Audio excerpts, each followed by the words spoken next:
தமிழிசை சங்கத்தின் சார்பில் இன்று நடைபெறும் திருமுறை தொடர் நிகழ்ச்சி அன்புடன் வருகை தந்துள்ள பெருமக்கள் அனைவருக்கும் சங்கத்தின் சார்பில் எங்கள் மன உகந்த நன்றியையும் வணக்கத்தையும் தெரிவித்துக் கொள்கிறோம். இன்றைய நிகழ்ச்சியினை திருவாளர் சி கொண்டப்பன் அவர்கள் குத்துவிளக்கு ஏற்றி தொடக்கி வைப்பார்கள்.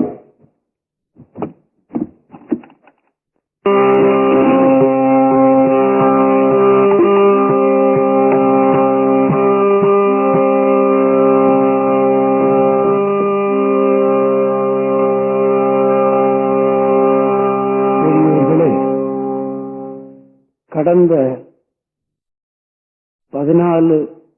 14 ஆண்டுகளாக இந்த மேடையிலே தேவார திருமுறைக்கு மிருதங்கம் வாசித்து வந்த ஜி தியாகராஜன் அவர்கள் சில நாட்களுக்கு முன் காலம் சென்று விட்டார்கள்.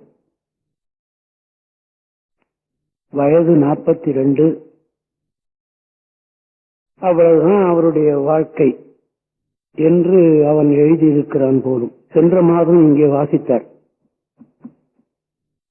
அவருக்கு அஞ்சலி செலுத்தும் மூலமாக ஒரு நிமிடம்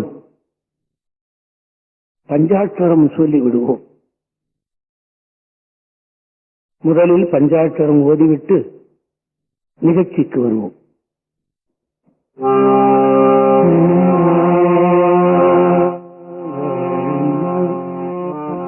ஓம் நம சிவாய சிவாய நமோ.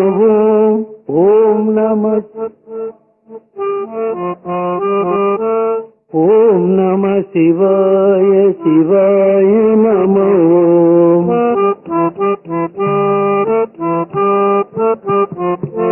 ஓம் நம சிவாய சிவாய நமோ.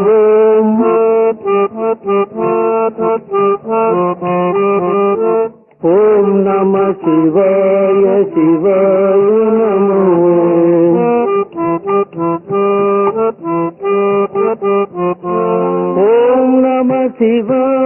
சிவாய நமோ.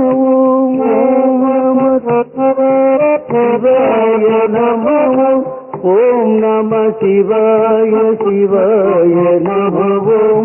ஓம் நம சிவாய சிவாய நமோ.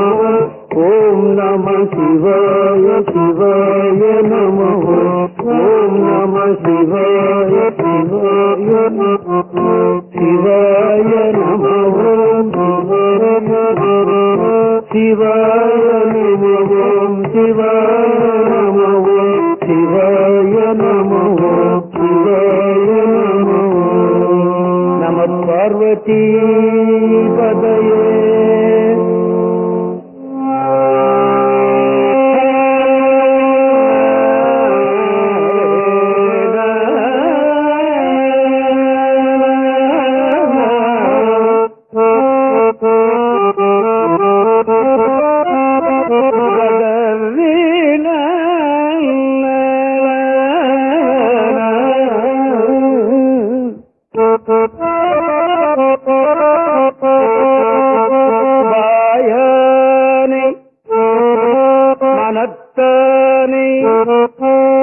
மனத்துள் நின்ற கருத்தானை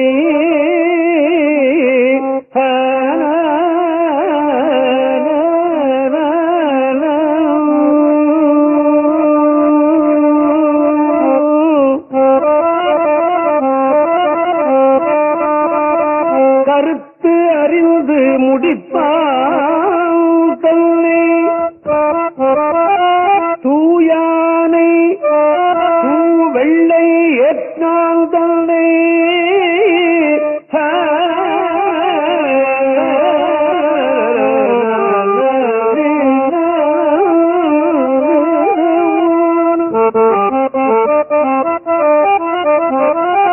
சுடத்திங்கச் சடையாரை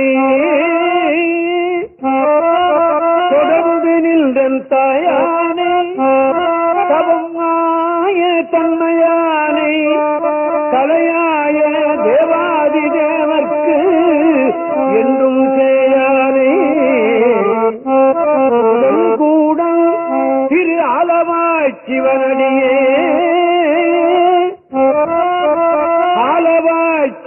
சிவனடியே சிந்திக்க பெற்றேன் நானே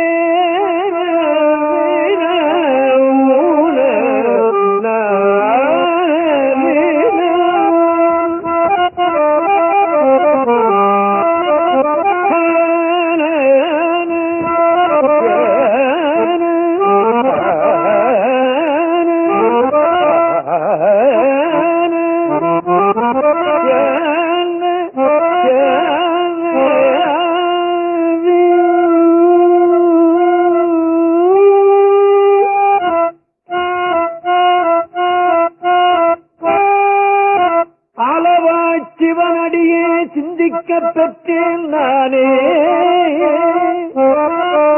வாயானை மனத்தானை மனத்துள் நின்ற கருத்தானை கருத்தறிந்து முடிப்பான் தன்னை தூயானை தூவெள்ளை ஏற்றான் தன்னை சுடற்சிங்கச் சடையானை தொடர்ந்து நின்ற தாயானை தவமாய தன்மையானே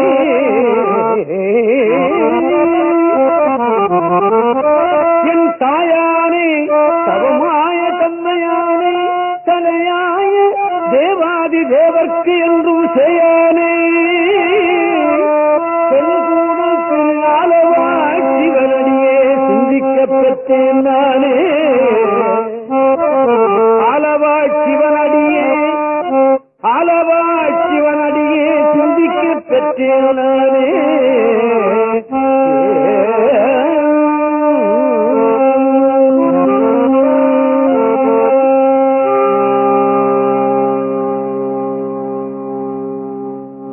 மதுரைக்கு கடம்பவனபுரம் என்று பேர்.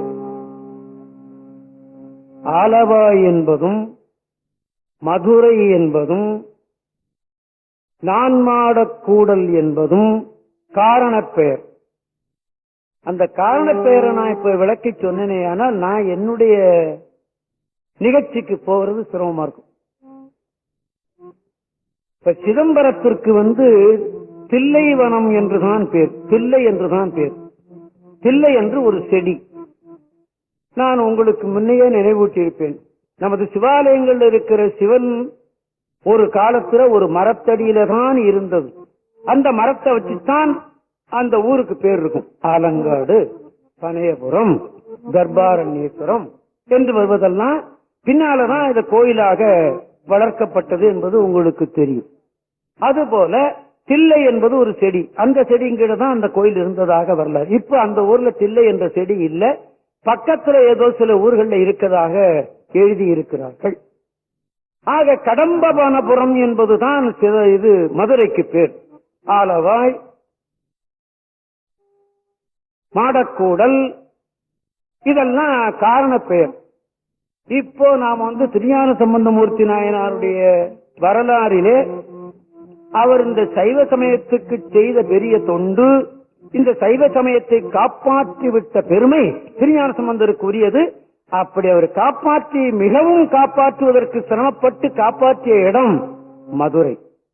அவருடைய திரு அவதாரத்தின் நோக்கமே சைவ சமயத்தை காப்பாற்றுவதற்குத்தான் நான் இங்கு உங்களுக்கு நினைவூட்டி இருக்கிறேன்.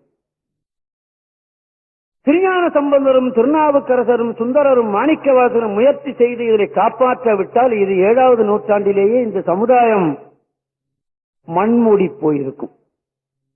அதனாலேதான் திருக்கோயில்கள் எல்லாம் அந்த 4 பேரையும் நிச்சயமாக நம்மளை போல மனிதராக பிறந்த அவர்களை தேவர்களாக எண்ணி, கடவுளாக எண்ணி கோயிலிலே வைத்திருக்கிறார்கள் இல்லையா? ஆக திருஞான சம்பந்தர் மதுரைக்கு சென்று அவர் தங்கியிருந்த மடத்திலே தீயை வைத்து இந்த சமணர்கள் கொளுத்து விட்ட போது, இந்த தீ பாண்டியனை பிடித்துக் கொள்ள வேண்டும் என்று அவர் பாடிய போது அந்த தீ அவரை பிடித்துக் கொண்டது. அதுதான் அவருக்கு வெப்பு நோயாக மாறியது. வெப்பு நோயில் அவன் கட்டப்பட்டுக்கிட்டு இருக்கிறான் என்று சென்ற மாதம் நிறுத்தி இருந்தோம். இப்பொழுது மேலே தொடங்கும். பாண்டியன் வெப்பு நோயினால் துடிக்கிறான். இந்த சமணர்கள், பாண்டியன் சமணனாக ஆகிவிட்டான். அவன் கூன் பாண்டியன் அவனுக்கு பேர். இப்ப கூனனாக இருந்தாலும், குருடனாக இருந்தாலும், செவிடனாக இருந்தாலும் அவனுக்கு பேர் இருக்கிறது அல்லவா? ஆனா அந்த பாண்டியனுக்கு என்ன பேர் என்று நான் பார்த்தபோது எங்கேயும் எனக்கு கிடைக்கவில்லை. உங்களுக்கு கிடைத்து சொன்னால் நான் கேட்டுக் கொள்வேனாக. அந்த கூன்பாண்டியன் இப்பொழுது ஜுர நோயினால் கடந்து துடிக்கிறான். கிட்டே போய் இந்த மங்கையர்க்கரசியார், திருஞான சம்பந்தர் வந்தால் இந்த நோய் தீரும் என்று சொல்லுகிறார்கள். இந்த 4 பேரை 5 எழுத்து என்று சொல்லுவார்கள். திருநாவுக்கரசர், திருஞான சம்பந்தர், திருநாவுக்கரசர், சுந்தரர், மாணிக்கவாசகர் என்ற பெயரில் 5 எழுத்து இருக்கிறது என்று பெரியவர்கள் ஆராய்ச்சி பண்ணி எழுதியிருக்கிறார்கள். ஆக திருஞான சம்பந்தர் என்ற சொல் அந்த பாண்டியனுடைய காதல விழுந்த உடனேயே அவனுக்கு கொஞ்சம் ஜுரம் கொஞ்சம் குறையிறது போல இருந்துதான். நோயுற்று இருக்கிற ஒருவன் எவ்வளவு கசப்பு மாத்திரையும் ஏற்றுக்கொள்ளுவான், அது நமக்கு தெரியும் இல்லையா? சாதாரண வேலையில் அந்த மருந்து அவனை சாப்பிடுத்த உடனே சாப்பிட மாட்டான். நோய் இருக்கும்போது அதை ஏற்றுக்கொள்வான் அல்லவா? இப்போ சமனாக இருக்கிற பாண்டியன் சைவனாக இருக்கிற திருஞான சம்பந்தரை அங்க வர சொல்லுவதற்கு ஏற்றுக்கொள்ளுகிறான். காரணம் என்ன? உடல்நிலை ஏற்றுக்கொள்ள சொல்லுகிறது அல்லவா? ஆனால் தீவிரமாக இருக்கிறவர்கள் அதனை ஏற்றுக்கொள்ள மாட்டார்கள். உதாரணமாக ஒன்று சொல்லுவோம். திரு சுந்தரமூர்த்தி சுவாமிகளுக்கு 2 கண்ணும் போய்விட்டது என்று உங்களுக்கு தெரியும். அந்த வேளையிலே அவர் வேற ஒரு தெய்வத்தை வணங்கினார் என்று வரலாறு இருக்கிறதா? இல்லை. ஒரு பெரியவர் தனக்கு உடல் நோய் வந்த போது, அவருடைய பெயரை நான் சொல்ல இங்கு விரும்பல, ஒரு தெய்வத்தை வணங்கி கொண்டிருந்தார். அவருக்கு நோய் வந்து விட்டது. நோய் வந்ததன் காரணமாக வேற ஒரு தெய்வத்தை அவர் வணங்குகிறார் அல்லவா? அப்ப கொள்கையில் மாறுதல் வந்து விடுகிறது அல்லவா? ஆமா. அவருடைய பெயரை நான் சொல்ல தயாராக இல்லை. திருநாவுக்கரசரோ, திருஞான சம்பந்தரோ, சுந்தரமூர்த்தி சுவாமிகளோ அல்லது மாணிக்கவாசகரோ தனக்கு பெரிய இடர்பாடு வந்த போதும் கூட சிவனை தவிர வேறொரு தெய்வத்தை அவர்கள் வணங்கவில்லை என்பதை நீங்கள் திண்ணமாக நெஞ்சிலே எண்ணிக்கொள்ள வேண்டும். ஆமா. ஆக கூன்பாண்டியன் என்ன செய்கிறான்? தனக்கு உடல் நோய் சரியில்லை என்று சொன்ன பொழுது திருஞான சம்பந்தரை கூப்பிடலாமான்னு சொன்ன போது சரின்னு ஒத்துக்கிறான். ஆக கொள்கையில் மாறுபாடு வருகிறது, கொள்கையில் அழுத்தம் இல்லை என்பது பொருள் இங்கே அல்லவா? ஆம். ஒத்துக்கொள்ளுகிறான். நேர திருஞான சம்பந்தர்கிட்ட மங்கையர்க்கரசியாரும் குலச்சிறையாரும் போய், சுவாமி எங்களுக்காக நீங்க இந்த கூன்பாண்டியனுடைய ஜுரத்தை தீர்த்து வைக்கணும் அப்படின்னு கேட்டபோது ஒத்துக்கொள்ளுகிறார்.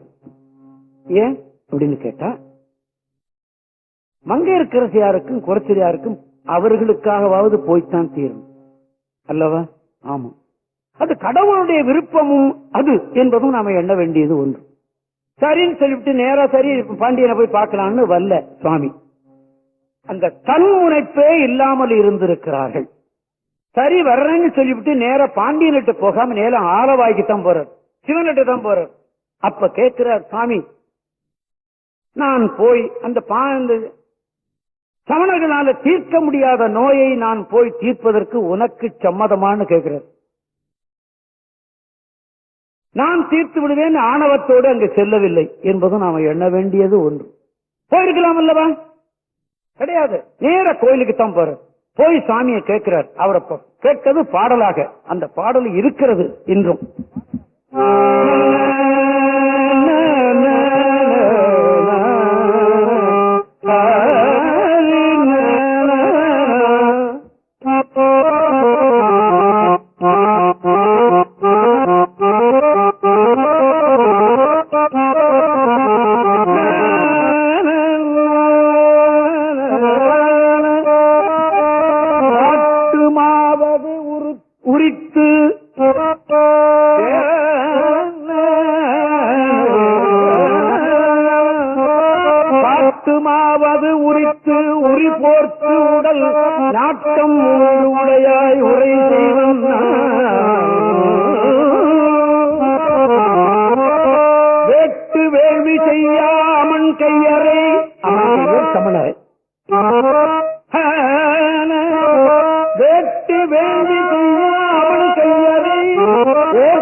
என்பது திருவுள்ளமேன் இருக்கிறது.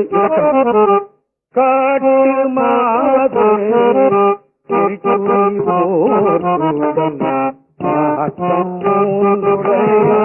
முறை செய்வந்த காட்டு மாவது துரி போடும் மாற்றம் முறை செய்வந்த காட்டு மாவது துரி போடும் மாற்றம் முறை செய்வந்த உரை செய்வந்த உரை செய்வந்த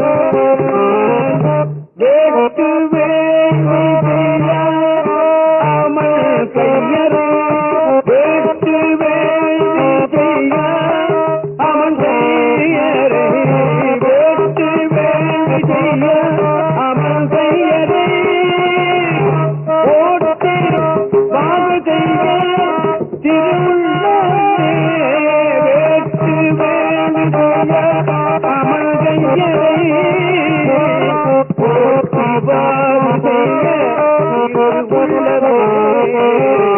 திருவுள்ளமே திருவுள்ளமே திருவுள்ளமே திருவுள்ளமே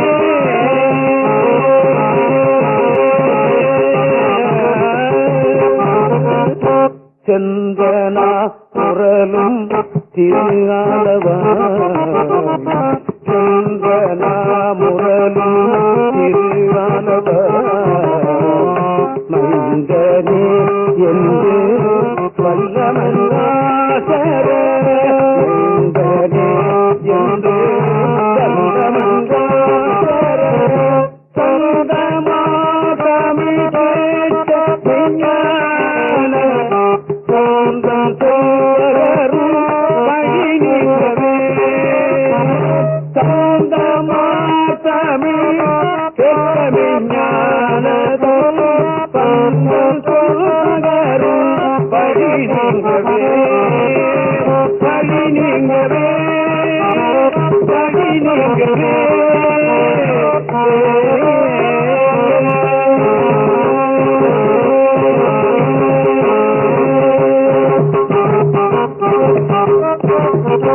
இப்படி ஒரு கேட்டார், உனக்கு திருவுள்ளமா? நான் அந்த பாண்டியனுக்கு போய் ஜொர நோயை தீர்த்து இந்த சமணர்களை வாதில் வென்று அவர்களை இந்த நாட்டிலிருந்து விரட்டுவதற்கு உனக்கு திருவுள்ளமா அப்படின்னு கேட்டுவிட்டார். கேட்டபோது சுவாமியினுடைய திருவருள் உடனே அவருக்கு கிடைக்கவில்லை என்று நான் நினைக்கிறேன். ஆனால் பெரிய புராணத்தில் படித்தவர்கள் சில பேர் இங்கே இருக்கக்கூடும். அவர்கள் என்ன நினைக்கிறார்களோ இருக்கட்டும். ஆக அவருக்கு அந்த சரியான திருவுள்ளத்தின் குறிப்பு அவருக்கு கிடைக்கவில்லை என்றுதான் நான் எண்ணுகிறேன். மறுபடியும் ஒரு பதியம் பாடுறார், உனக்கு திருவுள்ளம் தானா அப்படின்னு மறுபடியும் ஒரு பதியம். இந்த பாடின பாட்டுல 10 பாடல்கள் இருக்கிறது. உன்னுடைய திருவுள்ளமா திருவுள்ளமா திருவுள்ளமா 10 தடவை கேட்டிருக்காரு. 10 தடவை கேட்டும் அவருக்கு சரியான பதில் அவரை சேர்ந்து வரல என்றுதான் நான் நினைக்கிறேன். மறுபடியும் ஒரு பதியம் பாடுறார் சுவாமி.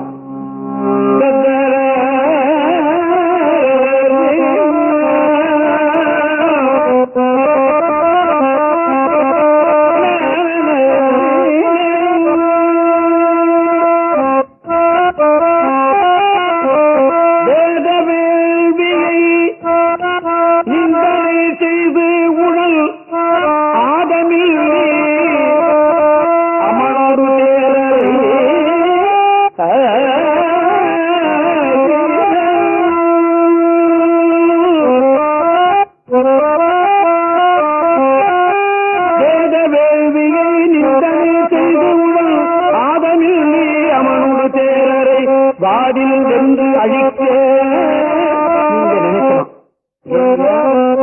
சிவனடியார் தானே இவர், இன்னொரு சமுதாயத்தை ஏன் அழிக்க வேண்டும் அப்படின்னு ஏன் கருதுகிறார் அப்படின்னு நீங்க நினைக்கலாம். நம்ம நாட்டில் ஒரு சொல்லு ஒண்ணு உண்டு பண்றீங்களா, பசுவை அடிக்க கூட மாட்டார்கள், ஆனா கொல்ல வருகிற பசுவை கொல்லலாம் என்று சொல்லுகிறார். பாத்தீங்களா, அப்படி ஒரு சொல்லு நம்ம நாட்டில் இருக்கு. எப்ப ஒரு சமுதாயத்தை ஒழித்து கட்டணும்னு அவர்கள் நினைக்கும் போது திருஞான சம்பந்த தங்கிங்க இருந்த மடத்துல தீய வச்சான். திருநாவுக்கரசரை கல்லுல கட்டி போட்டான், பாய்சனை கொடுத்தான், சுண்ணாம்பு கால தூக்கி போட்டான் இல்லையா? ஆமா. இப்படி எல்லாம் ஒரு தீமை செய்தவனை அகற்றுவதற்கு அவர் எண்ணியது தப்பு இல்லை என்றுதான் நமது பெரியவர்கள் கருதி இருக்கிறார்கள். அதைத்தான் இந்த சாமி சொல்றார். வாதில் வென்று அழிக்க திருவுள்ளமே திருவுள்ளமே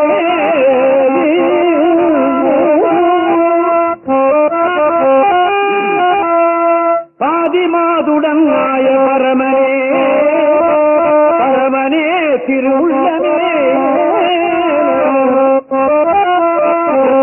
இவ்வளவு எதுக்கு தெரியுமா? ஏன் அவர்களை வாதில வெல்லணும் நான் நினைக்கிறேன் தெரியுமா? எனக்கு சொந்தத்துக்கு ஒண்ணும் கிடையாது, உன்னுடைய புகழ் இந்த நாட்டில் இருக்கணும், அதுதான் எனக்கு தேவை. ஞானம் நின் புகழே மிக வேண்டும்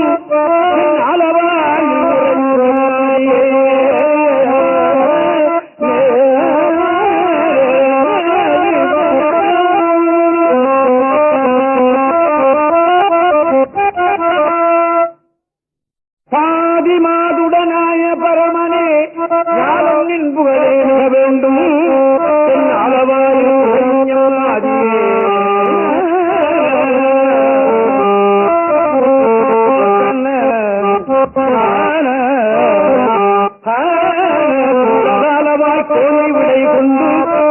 இதனுடைய கடைசி பாட்டுல இந்த பதியம் பாடும்போது அவருக்கு விடை கிடைத்து விட்டிருக்கிறது.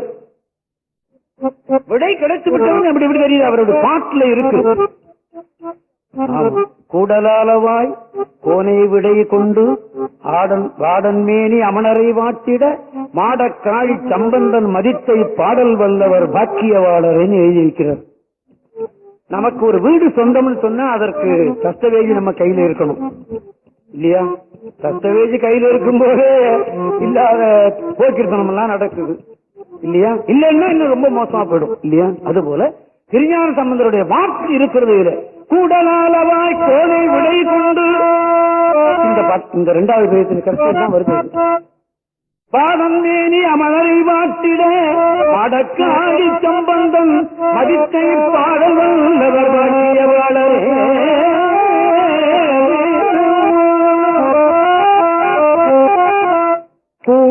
கூடலாளவாய் கோனை விடை கொண்டு பாடன் அமலரை வாட்டிட கூடலாளவாய் கோனை விடை கொண்டு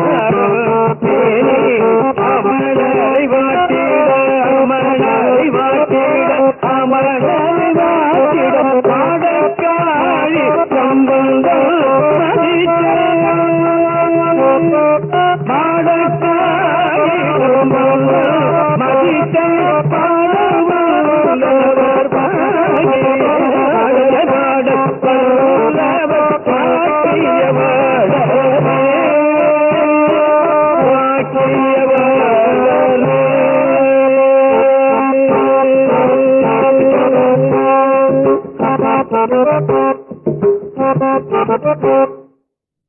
இந்த பதிகத்தை படிக்கிறவர்கள் பாக்கியவான்கள் என்று எழுதி வைக்கிறார்.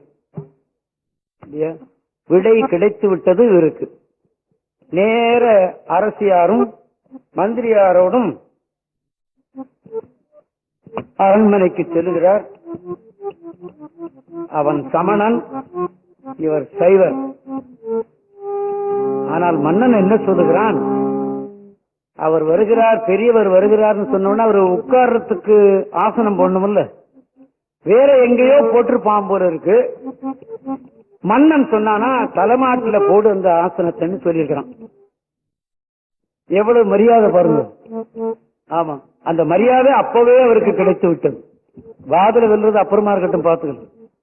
அவருக்கு தலைமாட்டில் இட சொன்னானாம் அந்த ஆசனத்தை என்று பெரிய புராணத்தில் வருகிறது. இந்த சமணம்லாம் என்ன சொன்னா, எங்களால அதை தீர்க்க முடியல, அவர் தீர்த்து விட்டால் நாங்களும் தீர்த்ததாக நீ சொல்லணும்னு மன்னன் சொல்லியிருக்காங்க. புராணத்தில் அப்படி வருகிறது. மன்னன் சொல்லியிருக்கிறான், நான் கைதவம் பேச மாட்டேன், பொய் சொல்ல மாட்டேன், நான் வென்றவர் பக்கம் இருப்பேன்னு சொல்லிட்டு இருக்கான். அந்த மன்னவன் அந்த நீதியோடு இருந்திருக்கிறான் பாத்தீங்களா. ஏதோ விதிவசத்தினால வேற்றூர் சமயத்துக்கு சேர்ந்து விட்டானே தவிர அந்த கரெக்டா இருந்திருக்கிறான்.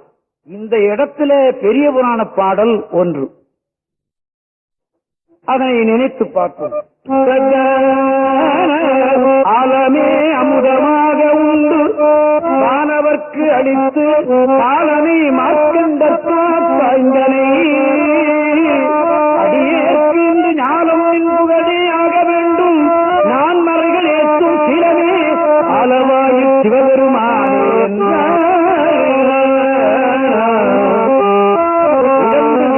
குறிப்பிடுறார் இந்த சேக்கிழார் பெருமான். அன்னைக்கு வந்த ஆலகால விஷத்தை நீ சாப்பிட்டு விட்டு தேவர்களுக்கு அமுதத்தை கொடுத்தாய். அது மாத்திரம் இல்ல, 16 வயசுதான் மார்க்கண்டனுக்கு நிச்சயப்படுத்தப்பட்டு விட்டது. அவன் சிவனை வழிபட்ட போது அவனுக்கு ஆயுள் என்றும் 16ஆக கொடுக்கப்பட்ட இந்த வரலாறு ரெண்டையும் சேர்த்து நினைக்கிறார் தெய்வ சேக்கிழார் பெருமான். அப்படின்னா என்ன அர்த்தம்?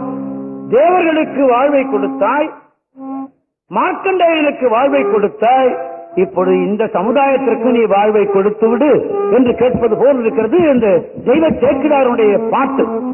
ஆலமே அமுதமாக மாணவர் கழித்து காலனை மார்க்கண்டனை அடியேற்கு இன்று ஞானம் என்பதே ஆக வேண்டும். நான் மறைகள் ஏற்றும் சிலவே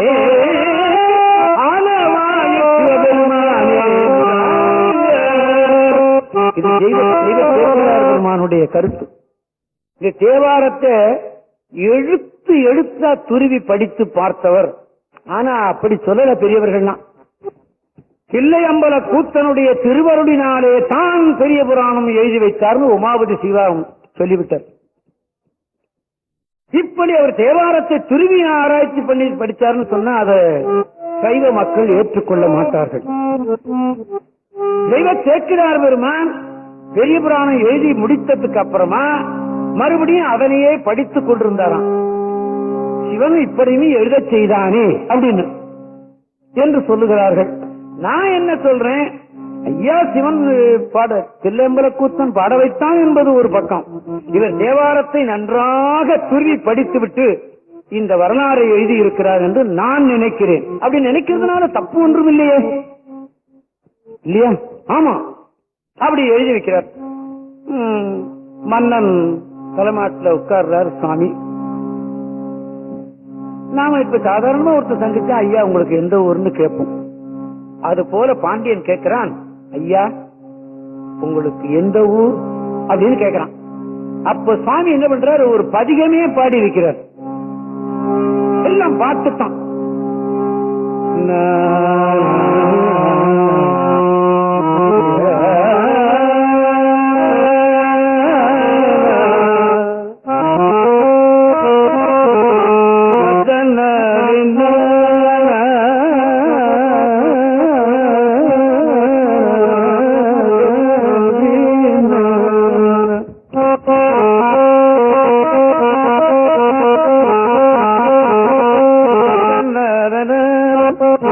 சீர்காழிக்கு 12 திருநாமம் நான் உங்களுக்கு முன்னே நினைவூட்டிருக்கிறேன். இந்த பதியம் பூரா அந்த பேரை சுத்தி சுத்தி பாடி இருக்கிறார். பிரமனூர், வேணுபுரம், புகலி, குரு, பெருநீர் தோணி, புறம் மண்ணு பூந்தர, பொன்னம் சிரபுரம், புறவம் கண்பை, அரண் மண்ணும் தன்காழி,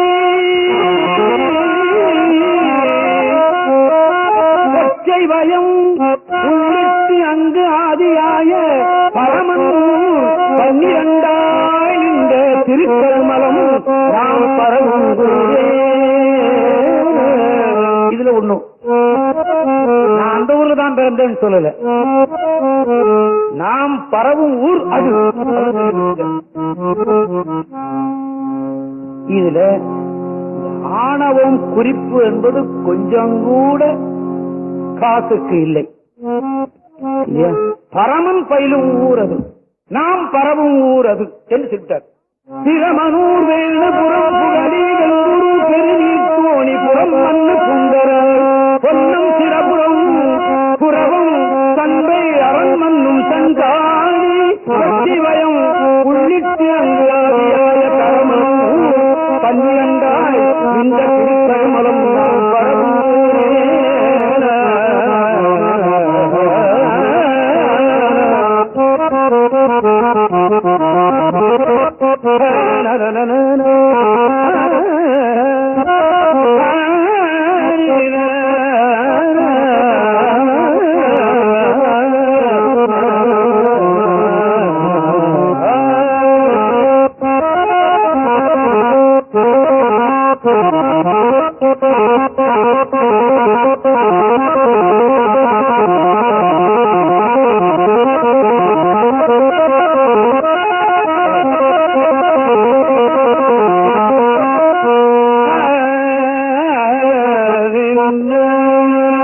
இப்படி இதுல 10 பாட்டு 11 பாட்டு இருக்கு.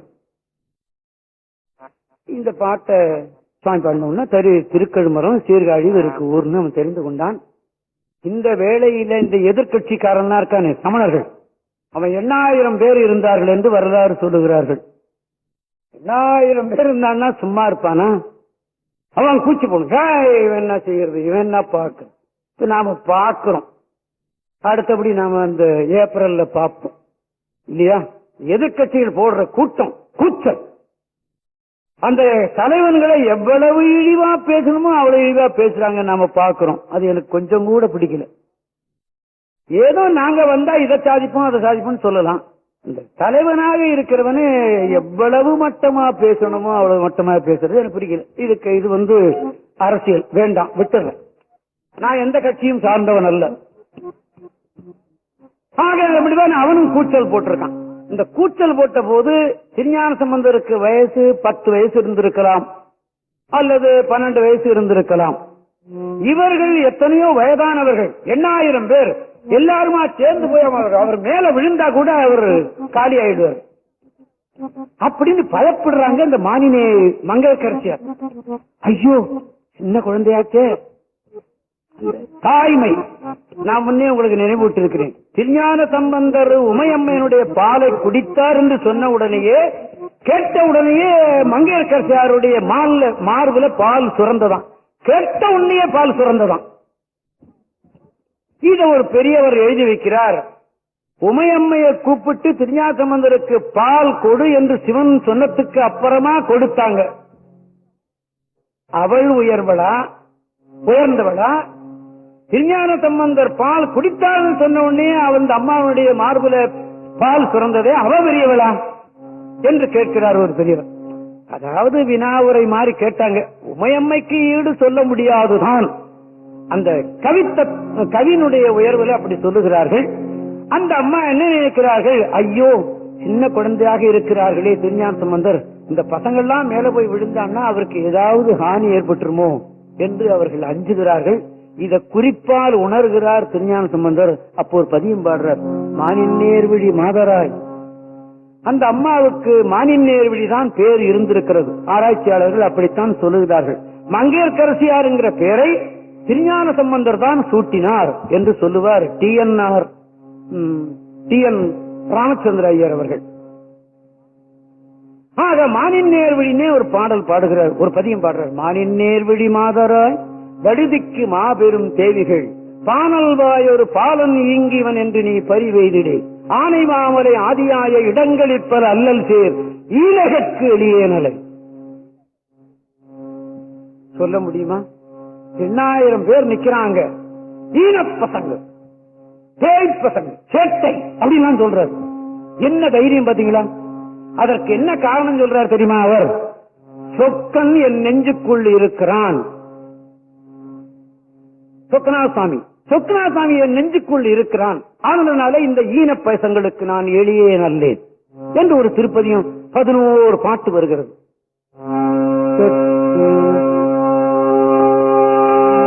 மானின் நேர்விழி மாதராய், மானின் நேர்விழி மாதராய் பழுதிக்கு பேர்முதேவிகே மானின் நேர்விழி மாபெரும்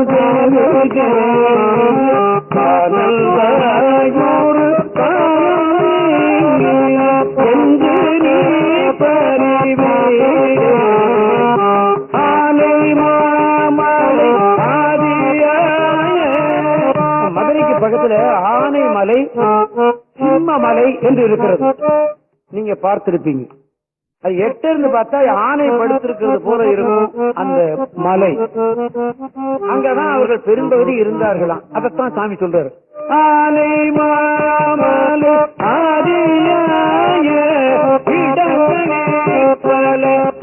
இன்னொன்னு சொல்றாரு, அல்லல் பிடித்தவர்கள், துன்பமே வடிவானவர்கள் அப்படின்னு. ஆனை மாமலை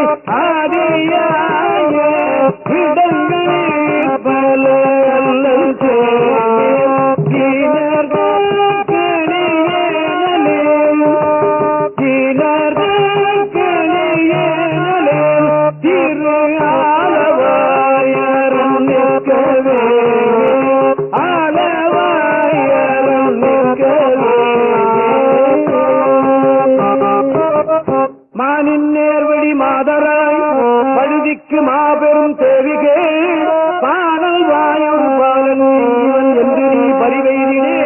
ஆனை மாமலை ஆதியாய இடங்களில் பல அல்லல் சேர் ஈனர்கட்கு எளியே அளவாயரம் நிற்கவே அளவாயரம் நிற்கவே. தெய்வ சுவட்டிலேயே இந்த சமுதாயத்தை வளர்த்திருக்கிறார் அவர். தன்முனைப்பு இல்லாமலேயே ஆண்டவனுடைய கருணையை ஒன்றுதான் ஆதாரமாக வைத்துக் கொண்டு இந்த பெரும் பணியை செய்திருக்கிறார் திருஞான சம்பந்தர். அங்கங்கேயும் அப்படித்தான் சொல்லிக் கொண்டு போகிறார். இந்த 10 பாட்டிலையும் அப்படித்தான் வருகிறது.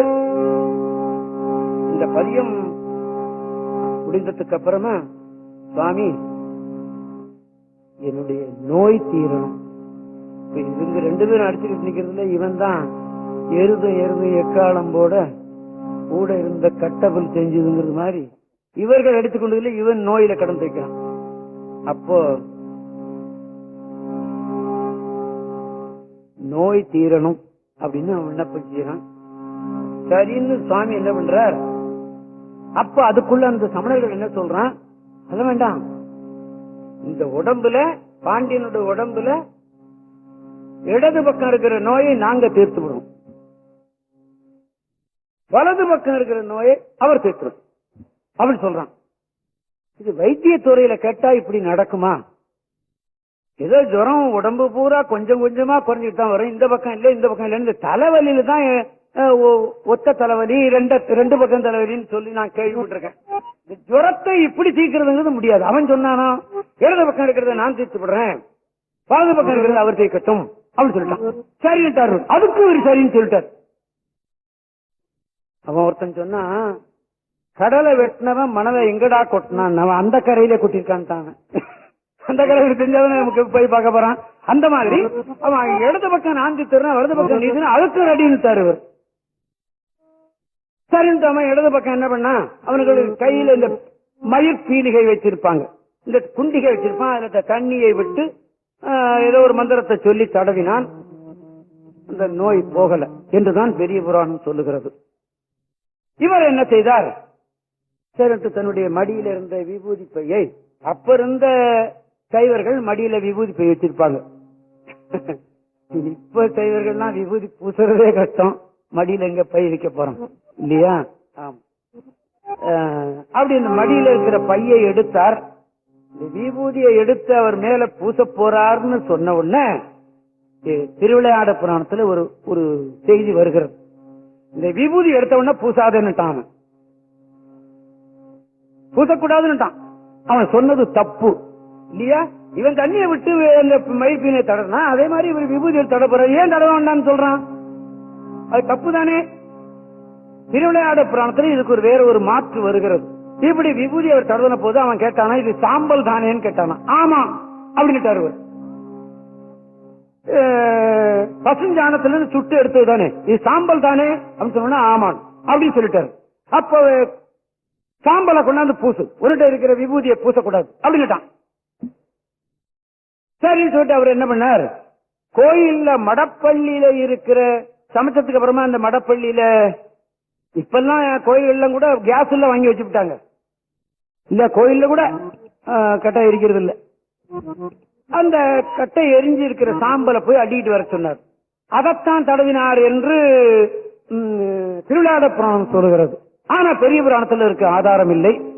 அதை தடவித்தான் அவருடைய உடம்பு நோய் போக்கினார்னு சொல்லிதான் இப்பவும் மதுரையில அந்த மடப்பள்ளியில் இருக்கிற சாம்பலை சுவாமி கோயிலிருந்து அம்பாள் கோயிலுக்கு, மீனாட்சி கோயிலுக்கு போற வழியில ஒரு சின்ன கட்ட கோபுரம் இருக்கும், அங்க ஒரு மாடம் இருக்கும். அதுல பாத்தீங்கன்னா தினம் இந்த சாம்பலை கொண்டாந்து போட்டு விடுவார்கள். போற வர்றவங்க அத்தனை பேரும் அதை எடுத்து பூசிக்கொள்ளுவார்கள். ஏன், அன்னைக்கு திருஞான சம்பந்தர் பூசியது இந்த சாம்பல் என்று அதை பூசிக்கிறாங்க. மதுரைக்கு போனவங்களுக்கு தெரியும். யாருக்காவது தெரியுமா? யார் கை தூக்கணும்? கொண்டப்பனா? ரைட், சரி. இன்னும் யாரோ 2 பேர் ரைட், இன்ஜினியர் போல் இருக்கு, பரவாயில்ல. அதுதான். ஆனா பெரிய புராணத்துல அதுக்கு ஆதாரம் இல்ல. சுவாமி என்ன பண்ணினாரு, இதை எடுத்து இந்த வலது பக்கம் ஒரு அற்புதமான திருப்பதிகம். ஆமா, இந்த ருத்ராட்ச மாலை 200 ரூபாய் இல்லையா? வெள்ளியில கட்டினா அதுக்கு ஒரு 100 ரூபாய் 300 ரூபாய். உயர்ந்த ருத்ராட்சமா இருந்தா ஒரு ருத்ராட்சம் 750 ரூபாய், 11 முக ருத்ராட்சம் ஒரு ருத்ராட்சம் 750 ரூபாய், 1000 ரூபாய் வரைக்கும் போகும். சரி, இந்த விபூதின்னு சொன்னா இப்ப கடையில போய் நாம கேட்டோம்னா 5 ரூபாய் இல்ல 10 ரூபாய்க்கு ஒண்ணு கிடைச்சு போகுது. இந்த விபூதிக்குத்தான் 10 பாட்டு பாடி வச்சிருக்கிறார் சாமி. இந்த ருத்ராட்சத்துக்கு கிடையாது. அதே போல எந்த மத சின்னத்திற்கும் பாட்டு கிடையாதான். நான் பல பேரை கேட்டுட்டேன். நான் குறிப்பிட்டு ஒரு மதத்தை நான் சொல்ல தயாராக இல்லை. எந்த மத சின்னத்திற்கும் இப்படி பாட்டு கிடையாது. சைவத்துல ருத்ராட்சத்துக்கும் கிடையாது. அக்கு மாலை என்று வருவதோடு சரி, அதற்குன்னு தனியா ஒரு பதிகம் கிடையாது. ஆனா அந்த திருநீருக்கு 11 பாடல் பாடியிருக்கிறார் சுவாமி. அந்த விபூதி எடுத்து பாண்டியனுடைய உடம்புல அந்த பதிகத்தை சொல்லி பூசினார் என்று சேர்க்கிறார் பெருமான். மந்திரம்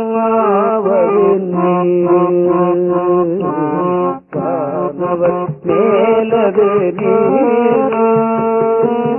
மந்திரம்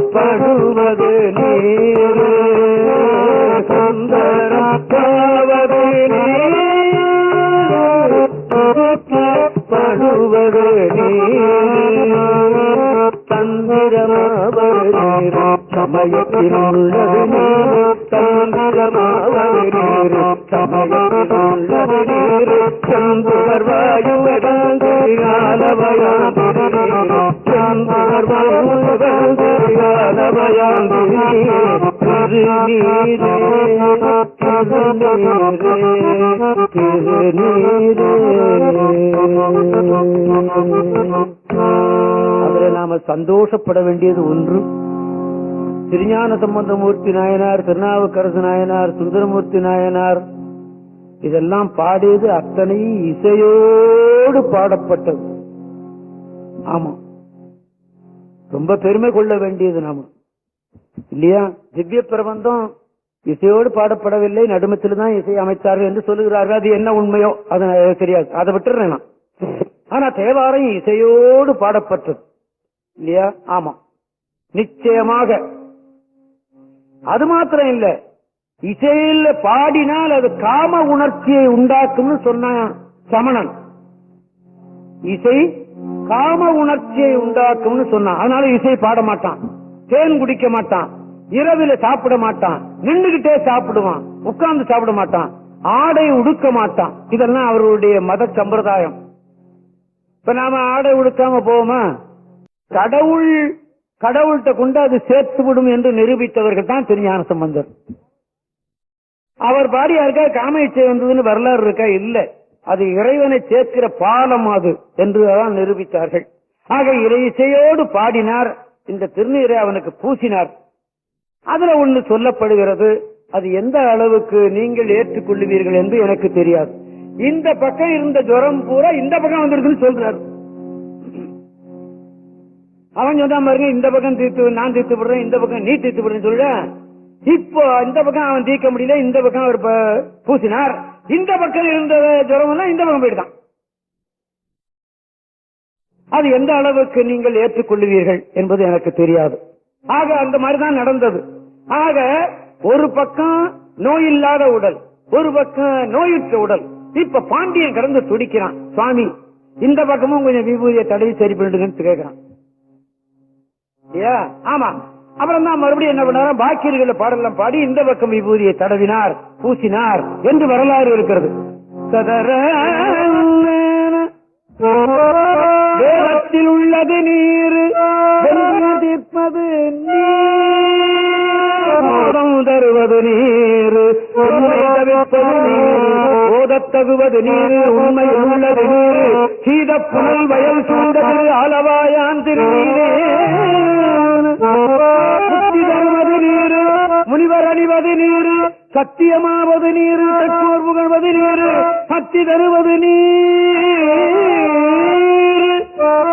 இனியது சித்தி தருவது நீர், திரு அளவாயான் திருநீர், காண இனியது நீர், கவினை தருவது நீர், பேணி அணிபவர்க்கெல்லாம் பெருமை கொடுப்பது நீர், நானும் தருவது நீர், மதியை தருவது நீர், சேலம் தருவது நீர், திரு அளவாயான் திருநீர், எயிலது அற்றது நீர், இருமைக்கு உள்ளது நீர், பயிலப்படுவது நீர், பாக்கியமாவது நீர், துயிலை தடுப்பது நீர், சுத்தமடுவது நீர், பயிலப்படுவது சூழத்து அளவாயான் நீர் என்று சொன்னா விபூதி. அதுதான் பசுமாட்டிலிருந்து செய்யப்பட்டது. நீர் அப்படி சொல்லணும். நீர் நீர் சொன்னா பசுமாட்டுல செய்த விபூதி. நீர் அப்படி சொன்னா சுண்ணாம்பு கட்டின்னு அர்த்தம். இப்ப வர்றதெல்லாம் சுண்ணாம்பு கட்டி தான் இல்லையா? ஆமா. சரி, அதான் அவனுக்கு தெரியுதே, ஏன் வாங்கி வச்சுட்டு இருக்கேன்னு நீங்க கேட்கலாம்.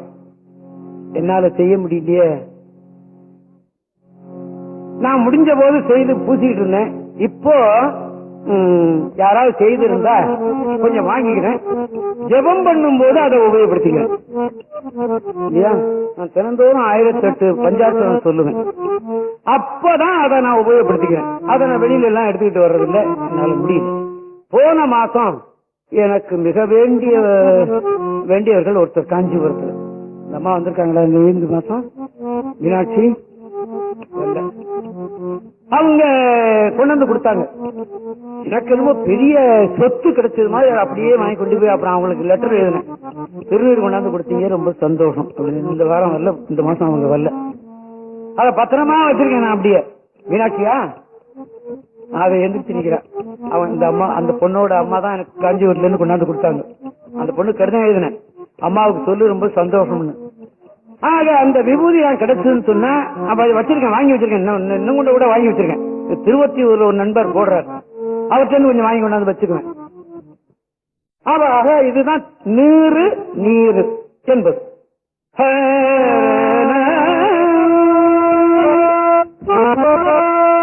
ஏன் இப்படி சொல்றேன்னு கேட்டீங்கன்னா, உங்களுக்கு வசதி இருந்ததுன்னா முடிந்ததுன்னா செய்து பூசிக்கலாமே இல்லையா? இப்ப நாம வெண்ணெய் வாங்குறதுக்குன்னு ஒரு கடைக்கு போறோம், எண்ணெய் வாங்குறதுக்குன்னு ஒரு கடை போறோம், அதை நம்ம வாங்க போறோம் இல்லையா? அது நம்ம நிச்சயமா தெரியுது இல்ல, அந்த இடத்துல வெண்ணெய் வாங்கினா தான் நல்லா இருக்கு, இந்த இடத்துல எண்ணெய் வாங்கினா தான் நல்லா இருக்குன்னு தெரியுது இல்ல. அது போல நம்ம விபூதியும் நம்ம செய்து பூசிக்கத்தான் வரும் நிச்சயமா. அப்படி செய்துக்கிட்டீங்கன்னா எனக்கும் கொஞ்சம் கொடுங்க, நானும் பூசிக்கிறேன்.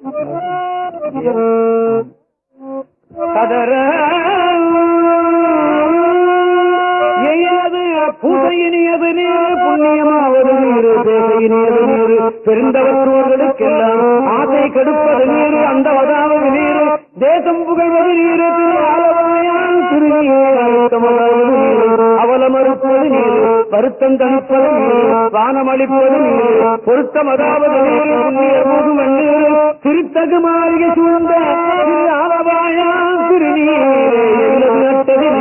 இருவைக்கும் உள்ளது நீர் பயிலப்படுவது நீர் பாக்கியமாவது நீர் துயிலை தடுப்பது நீர் சுத்தமதாவது நீர் அயிலை பொலிவர் சூழத்து அளவாயான் மேலது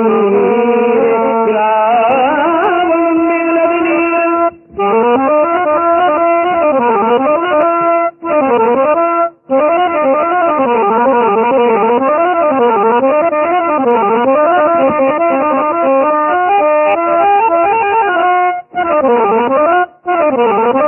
ராவணன் மேலது நீர் என்ன தகுவது நீர் பராவணமாவது நீர் பாவம் மறுப்பது நீர் சரவணமாவது நீர் தத்துவமாவது நீர் அராவணங்கும் திருமேனி அளவாயான் திருநீரே மாலோடைய நறியாத வண்ணம் உள்ளது நீர் மேலுடைய தேவர்கள் தங்கள் மெய்யது வெண்பது நீர் ஏல உடம்பிட தீர்க்கும் இன்பம் தருவது நீர் அளவதுண்டமிடத்தியும் அளவாயான் குண்டிகை கையர்களோடு சாக்கியர் கூட்டமும் கூட கண் சிறப்பிப்பது நீர் கருதை இனியது நீர் எண்டிதப்பட்ட பொருளால் ஏற்றும் தகையது நீர் அந்த தோல்வியின் அளவாயான் திருநீர் எந்த வேளையிலும் பூசிக்கொள்ளலாம் என்று நமது சமயம் சொல்லுகிறது. படுக்க போகும்போது விபூதி பூசிட்டு இந்த பைய தலைமாட்டில் வச்சுட்டு படுக்கணும். சில மந்திரவாதிகள் திருநீர் கொடுக்கும்போது சொல்றான்ல, அத தலைமாட்டில் வச்சுட்டு படுத்து தூங்குன்னு சொல்லுவான். பாத்துறீங்களா? ஆமா, நமக்கு மந்திரவாதி சொன்னது திருஞான சமுதிரம் சொல்லுங்க, தலைமாட்டில் வச்சுட்டு தூங்கு, எந்திரிச்ச உடனே அதை விபூதியை பூசிட்டு எந்திரிச்சு போ அப்படின்னு. சில பேர் நினைக்கிறான் நாம எந்திரிச்சு காலை கடன்கள்லாம் முடிச்சுக்கிட்டு அப்புறமா விபூதி பூசிக்குவான். அது வரைக்கும் இருக்க போறான் என்ன நிச்சயம்? சில பேர் பாத்ரூம் போகும்போது ஆள் அவுட் ஆயிடுறான்னு தியாகராஜன் எனக்கு 14 வருஷமா வாய்ச்சிக்கிட்டு இருந்தான். போன மாசங்க வாய்ச்சிட்டு தான் போனான். திடீர்னு அங்கிருந்து ஒரு தரம் சொன்னா தியாகராஜன் அவுட்டுன்னு. நம்பிக்கையே இல்லை எனக்கு. அதாவது சும்மா பொய் சொல்றான் போல இருக்கு அப்படின்னு பார்த்தா வீட்டுக்கு போன் பண்ண உண்மை. அது வரைக்கும் இருக்க போறான்னு என்ன நிச்சயம்? அதனால எந்திரிச்ச போது பூசிக்கிட்டே எழுந்திரு அப்படின்ட்டாங்க இல்லையா? ஆமா. அது மாத்திரம் இல்ல, திருக்கோயில்கள்ல விபூதி கொடுக்கறாங்க. நம்ம சமுதாயத்தில் ரொம்ப பெரிய தவறு பண்றாங்க. அத அந்த விபூதியை போய் அடிச்சு பிடிச்சுக்கிட்டு வாங்கி அதை இந்த கையில போட்டு இந்த சின்னோண்டு எடுத்து அப்படி நெத்தியில விட்டுட்டு அவனு ஊதிப்படுறான். அப்படி இல்லைன்னாக்கா அந்த தூண்ல போட்டுறான். அவள் சில பேர் இன்னும் ரொம்ப கட்டிக்காரன், நைஸா அப்படி கீழே போட்டுறான். ஐயா சுண்டல் கொடுத்தா போடுவானா, சக்கரை பொங்கல் கொடுத்தா போடுவானா, புளியஞ்சாதம் போடுவானா, நல்லா வாங்கி தின்னுபிட்டு இன்னும் கொஞ்சம் கையில வாங்கிட்டு போயிடுவான். எனக்கு வீட்டுக்குள்ள எடுத்து போனா பசங்க சாப்பிடும் அப்படின்னு. அப்ப பாட்டை மாத்தி விடலாம, மந்திரமாவது சுண்டல், வானவர் மேலது சுண்டல்னு பாடி விடலாமா? இன்னும் திருநீரை கீழே போடுறானே. திருநீற்றியல்ல என்ன எழுதி வைக்கிறார்கள்? ஒரு துகள் கீழே நீ விழுந்தீங்கன்னா எத்தனையோ காலத்துக்கு நீ நரகத்துல கிடக்கும்னு எழுதி வைக்கிறாங்க. இவன் என்னது இந்த விபூதியை வாங்கி இப்படி கீழே போடுறான் இல்லையா? போடுவது பெரும்பிழை. அது வாங்காம இருந்தா கூட ரொம்ப நல்லது என்று நான் எண்ணுகிறேன். ஆக இன்னும் ஒரு பாட்டு இருக்கு. நான் 1958 நான் இந்த பதிகத்தை கிராபோன் ரெக்கார்ட்ல பாடினேன். இதை நான் பதிகமா பாடின போது எங்க கூட்டத்திலேயே எனக்கு எதிர்ப்பு. இவன் என்னடா 10 பாட்டும் பாடுறான் அப்படின்னு. ஒரு மேடையில பாடிவிட்டேன், புடிச்சுட்டான் அங்க இருக்கிற ஓதுவார்கள்லாம், என்ன 10 பாடிட்டு இருக்கிற அப்படின்னு. எதிர்த்தவன் யாருன்னு சொல்லுவேன், பேர் சொல்ல மாட்டேன். உடனே கிராபோன் ரெக்கார்டு கொடுத்தேன். அதை கொடுத்து நாடு பூரா போச்சு. எனக்கு பரம திருப்தி இல்லையா? ஆமா, பதியமா பாடுறதுதான் புண்ணியம் உண்டு என்று நிச்சயமா எனக்கு தெரியும். கடவுள் அப்படி நினைச்சேன். அதனாலதான் பதியமா பாடி வச்சுக்கிட்டே இருக்கிறேன். அது வெளியே வந்துடுத்து. சிலது வெளியே சுந்தர தேவாரம் பூரா வந்துடுத்து, திருநான சம்பந்தர் பூரா வந்துடுத்து, திருநாவுக்கரசர் பாடிக்கிட்டு இருக்கிறேன். திருவாசகம் பூரா பாடிவிட்டேன் இல்லையா? இப்படி ஒரு வாய்ப்பு கடவுள் கொடுத்தான் எனக்கு. ஆக இந்த பதியம் பூரா பாடி திருநீரை நாம அணிந்தால் நமக்கு நல்லது. இந்த உபதேச கிரமத்தில் ஒரு மந்திரம் சொல்லுகிறார்கள், அது அப்புறமா பாத்துக்குவோம். இப்ப நாம உபதேசம் நாம திருஞான சம்பந்தோட கேட்டுக்கொண்டதாகவே அந்த மந்திரமாவது நீர் வானவர் மேது நீர் சொல்லி அணிகிறதுனால நமக்கு நன்மை எல்லாம் உண்டு. நான் உபதேச கிரமத்துல வந்த படியும் அணிகிறேன், மந்திரமாவது சொல்லியும் அணிகிறேன். இதற்கு 2 பங்கு புண்ணியம் எனக்கு கிடைக்கட்டும் என்ற நோக்கத்தோடு தான் என்பது. இப்ப கடைசி பாட்டு நான் பாடி விடுகிறேன். அத்தல்லடல் விடையே ஆலவயான் திருநீர், அத்தல்லடல் விடையே ஆலவயான் திருநீர், போற்றி புகழினிலாவும் போற்றி புகழினிலாவும் பூசுரஞான சம்பந்தம் செட்டி தன்னுடல் சொல்லியிருக்கிறேன். அதத்தான் திரு சேக்கிரார் நல்லா படித்து பார்த்திருக்கிறார் நான் நினைக்கிறேன். தென்னன் உடல் உற்ற தீப்பிணியாயின தீர சாத்திய பாடல்கள் அப்படின்னு எழுதியிருக்கிறார். உயில்ல எழுதுறான் பாருங்க. எனக்கு பிற்பாடு இந்த சொத்து இது எங்க இருக்குது இங்க இருக்குது இங்க இருக்குதுங்கிறதெல்லாம் இன்னாருக்கு சொந்தம் அப்படின்னு உயிர் மாதிரி எழுதி வைக்கிறார். ஆச்சரியமா இருக்கு. தேற்றி தென்னன் உடல் உற்ற தீரன்னு கூட எழுதி வைக்கிறார். தீப்பினே எழுதி வச்சுட்டாரு சாமி. இங்க அனுப்பிச்சவரா இவர் தானே இல்லவா? நல்ல கிளீனா எழுதி வைக்கிறார். தீப்பிணியாயின தீர சாத்திய பாடல்கள் பற்றி பல்லவர் நல்லவர் பல்லவர் நல்லவர் பல்லவர் நல்லவர் பல்லவர் நல்லவர் பல்லவர் நல்லவர் பயன் சொல்லும்போது இந்த 10 பாடல்களும் படிக்கிறவர்கள் அவர்கள் வல்லவர்கள், அவர்கள் நல்லவர்களாகவும் இருப்பார்கள். ஆக நம்ம இந்த பதியத்தை நாம படிச்சு பூஜை பூசினா நாம நல்லவர்களாகவும் வாழ முடியும் என்று நான் எண்ணுகிறேன். இந்த திருப்பதிகத்தை பாடி இப்ப உடம்பு பூரா எத்தனை வருஷமா விபூதி பூசாம இருந்தானோ அத்தனை விபூதி இப்ப பூசிவிட்டார்.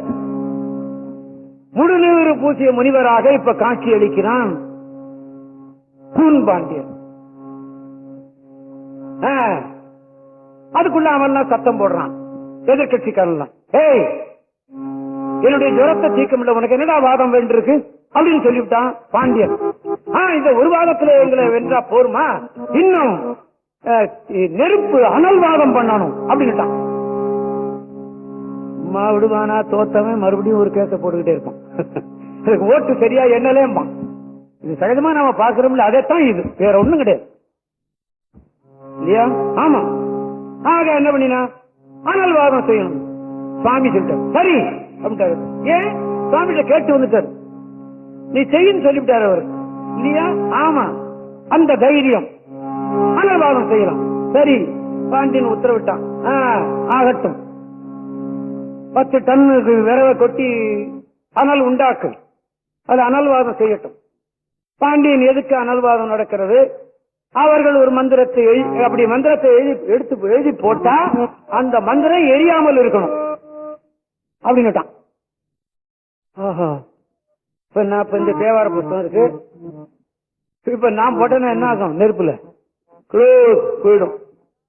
ஆனா திருஞான சம்பந்தர் போட்டார், எரியாமல் இருந்தது என்று வரலாறு இருக்கிறது. அதனாலதான் அந்த பதிகத்துக்கு பேர் பச்சை திருப்பதிகம்னு பேர். இன்னைக்கும் பச்சை திருப்பதிகம் பேர் இருக்கு. திருநள்ளாற்று பதிகம் போகமார்த்த பொன்முறையாள். அந்த வரலாறு சொல்லும் போது சரி அனல்வாதம் செய்வதற்கு அவர்கள் எழுதி போட்டான். இவர் என்ன பண்ணினார், அந்த நெருப்பு கிட்ட போய் சொல்லி, இந்த ஏற்கனவே சம்பந்த சரணாலயர்னு ஒருத்தர் சம்பந்தர் கூடவே இருந்தார். சம்பந்தர் பாடும்போது ஷார்ட் ஹேண்ட் மாதிரி அப்படியே எழுதிக்கிறார் அவர். அது எழுத முடியுமா? அப்படின்னு எழுத முடியும், எனக்கு தெரியும், நான் பார்த்திருக்கிறேன். இந்த சாதுராம் சுவாமிகள்னு ஒருத்தர் இருந்தார்ல நங்கநல்லூர்ல, சமீபத்தில் தான் அடைஞ்சு போயிட்டார் அவர். அவர் கவி பாடும் ஆற்றல் உடையவர். மூச்சு விட்டா கவி சொல்லிக்கிட்டே போயிட்டே இருப்பார். அவருடைய அண்ணன் ஒருத்தர் பக்கத்திலே இருந்து இந்த கவிகளை எல்லாம் எழுதிக்கிட்டே இருந்தார். யாருக்காவது தெரியுமா?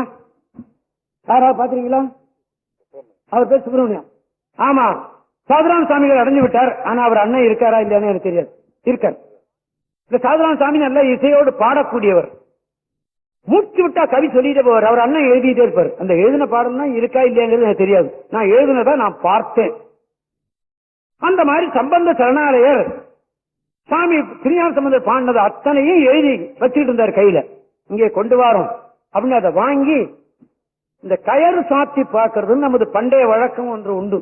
நான் முன்னே உங்களுக்கு திருவெண்காட்டு பதிகம் சொல்லும் போது அதை நான் உங்களுக்கு சொல்லி காட்டி இருக்கிறேன். இந்த புஸ்தகத்தை இப்படி வச்சு இதை பூசை பண்ணி ஆண்டவனை நினைத்து கண்ணை மூடிக்கிட்டு இந்த நூலை இப்படி போடணும். இப்படி போட்டா எந்த பக்கம் வருதோ அந்த பக்கம் நமக்கு ஆண்டவன் சொல்லுவதாக கருதுவார்கள். இது எந்த பக்கம் பாட்டு நிறைய இருக்குமே, எந்த பாட்டம் நம்ம எடுத்துக்கிறது அப்படின்னு கேட்டா நமக்கு இடது பக்கம் இருக்கிறதுல கீழே இருக்கிற பாடல் தான் நாம எடுத்துக்கொள்ள வேண்டும் என்பது நியதி. இத சொன்னா இந்த உலகம் ஏத்துக்குமா? முன்ன எல்லாம் கடியாரம் கிடையாது, மணி பார்க்கணும்னு சொல்லுவாங்க. காட்டு துரும்பெடுத்து கண்டம் 16 நீட்டி கிடந்தது போக நின்றது நாழிகையாகும் அப்படின்னு எழுதி வச்சான். என்ன அர்த்தம்?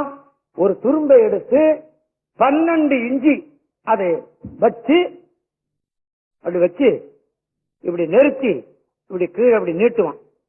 இந்த நிழல் இந்த உச்சியில பண்ணும், இந்த நிழல் இந்த உச்சியில பண்ணும். அப்ப இந்த நின்றது நாழிகை. 4 இஞ்சி இருந்துன்னு சொன்னா 4 நாழிகை ஆச்சுன்னு அர்த்தம். இப்ப நாம என்ன சொல்றோம்? பொழுது விடிஞ்சு மணி 10 மணி ஆகுன்னு சொல்றோம். தப்பு இல்லவா அது?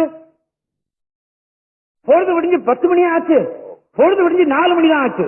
அவை ஆங்கிலேயன் கணக்குப்படி அவன் வச்சுக்கிட்டான் இல்லையா? நமக்கு என்ன கணக்கு? உதயாதி நாழிகைன்னு தான் நாம எழுதுவோம். உதயாதி நாழிகை 5, 4, 8ன்னு எழுதுவோம் இல்லையா? ஆமா. காட்டு துரும்பெடுத்து கண்டம் 16 நீட்டி கிடந்தது போக நின்றது நாழிகையாகும் என்பது நமது பழைய பாடல். அது அப்படித்தான் பார்த்துட்டு இருந்தோம். இப்ப நாம என்ன பண்றோம்? கடியாரம் இருக்கவே இருக்கு இல்லையா? பார்த்துட்டு. ஆக இவர் என்ன பண்ணினார்? எடுத்து பார்த்தார். திருநள்ளாற்று பதிகம் போகமார்த்த பொன்முலையாள் என்ற திருப்பதிகம் வந்தது.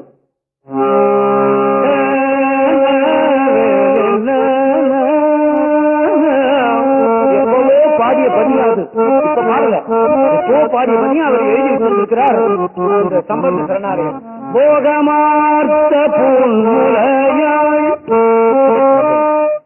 சம்பந்தர்கிட்ட ஒரு தெய்வத்தன்மை. அந்த ஊர் அம்பிகர் பேரு போகமார்த்த பொன்முலையாள். எடுத்த ஒண்ணு அப்படித்தான் பாடியிருக்கார். போகமார்த்த பொன்முலையாள் தன்னோடும் பொன்னகலம் பாகமார்த்த பைங்கை வெள்ளேற்று அண்ணல் பரமேற்றி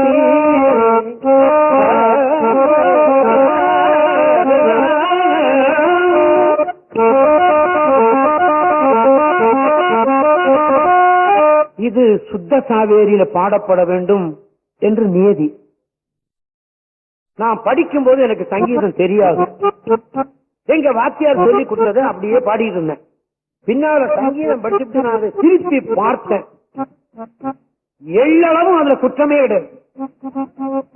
ஆமா, தாளமோ ராகத்திலேயோ ஒரு எள்ளளவும் குற்றம் கிடையாது. அப்படியே இந்த ஓதுவாமூர்த்திகள் காப்பாற்றி வைத்திருக்கிறார்கள். அதுக்கு சுர நோட்டேஷன் அதெல்லாம் ஒண்ணும் கிடையாது.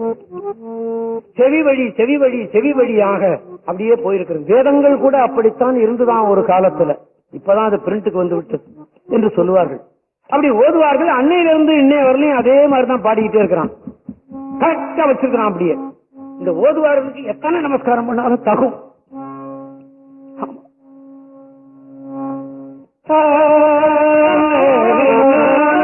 போகமார்த்த பொன்முலையோ தன்னோடும் பொன்னகலம் பாகமார்த்த பைங்கள் வெள்ளேற்றி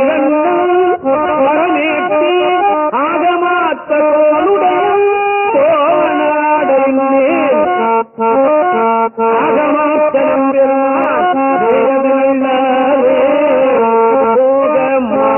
போகமார்த்த பொன்முலையோ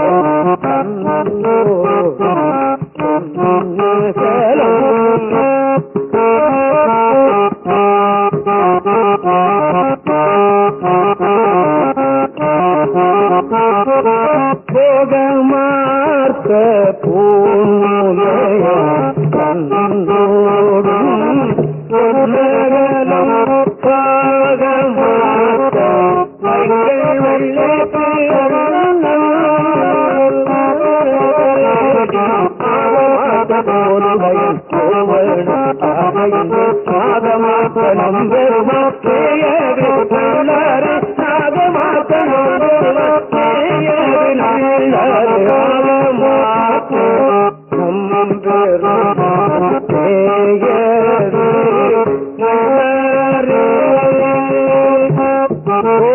காதுடையன்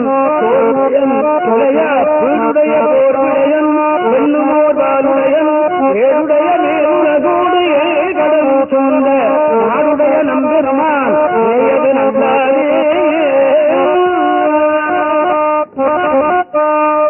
ஆண்முறையால் ஆற்ற வெந்நீராடி அடியிடையோர் சம்பந்தர் சொல்றார், விபூதி என்பது ஆண் பசுவிலிருந்து தான் செய்யப்பட வேண்டியது. ஆண்முறையால் ஆற்ற வெந்நீர் ஆடி அணியிடையும் ஆண்முறையால் வைத்தவாறும் பத்தர் பணிந்தேற்ற ஆண்மறியும் பெண்களும் சூழவும் பற்றியதை நான் மறையால் நம்பெருமானே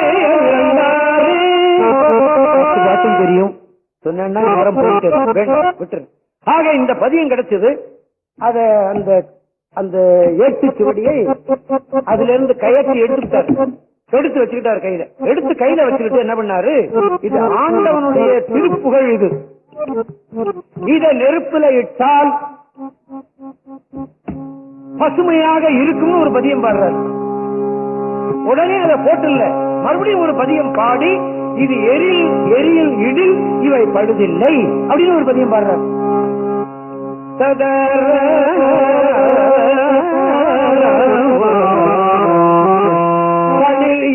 வளர் ஒளி தனது எழில் கருதிகள் மலை மகள் நடைய பாருங்க எப்படி போகுது, கடல் அலை மாறி.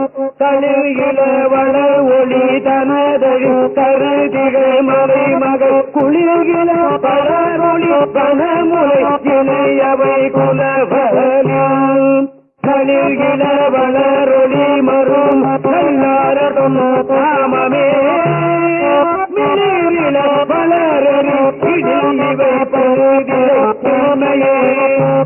என்ன பொருள் சொல்றார் அவர்?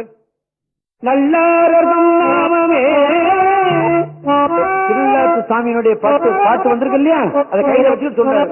நல்லாரதும் நாமமே மிளிர் இள வளர் எரியிடில் இவை பழுது இல்லை மெய்மையே.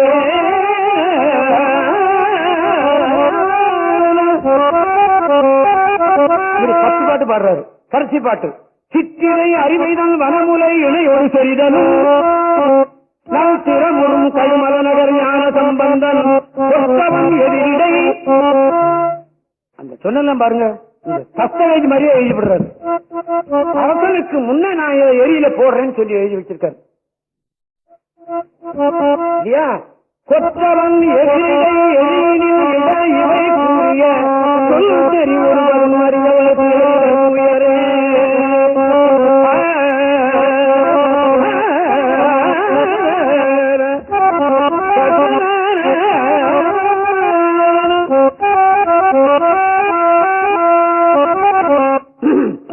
என்று இந்த திருப்பதிகத்தை பாடி அந்த நெருப்புல இந்த பதியத்தை போட்டிருக்கார்.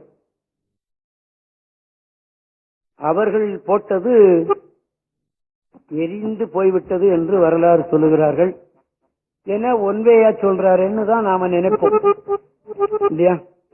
எங்கேயாவது ஒரு வாரத்திலேயாவும் ஜெயிச்சிருக்க மாட்டானா? அட இவனுக்கு 10,000 ஓட்டு வந்திருக்குன்னா அவனுக்கு ஒரு 8வது வந்திருக்கணுமே அப்படின்னு நாம என்ன இடம் இருக்கிறது இங்க. ஆனால் அதுல புராணத்துல இடம் இல்லை. நிச்சயமா அவனது எரிஞ்சு போச்சுன்னு இங்க ஜுரம் தீர்க்க முடியல வந்துடுத்து, இங்க அவன் எழுதி போட்டது எரிஞ்சு போச்சுன்னு வந்துடுத்து.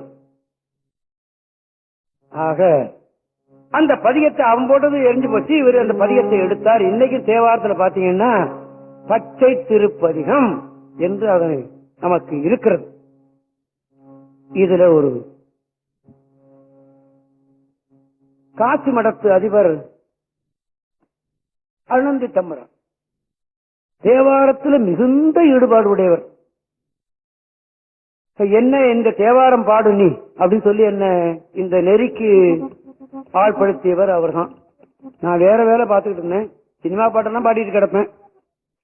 டேய் இங்க வாடா, எல்லாம் என்கிட்ட பாடிட்டு கிடக்குறேன், தேவாரம் பாடுறா. பாட முடியாது சாமி, நான் சினிமா பாட்டு தான் பாடுவேன்.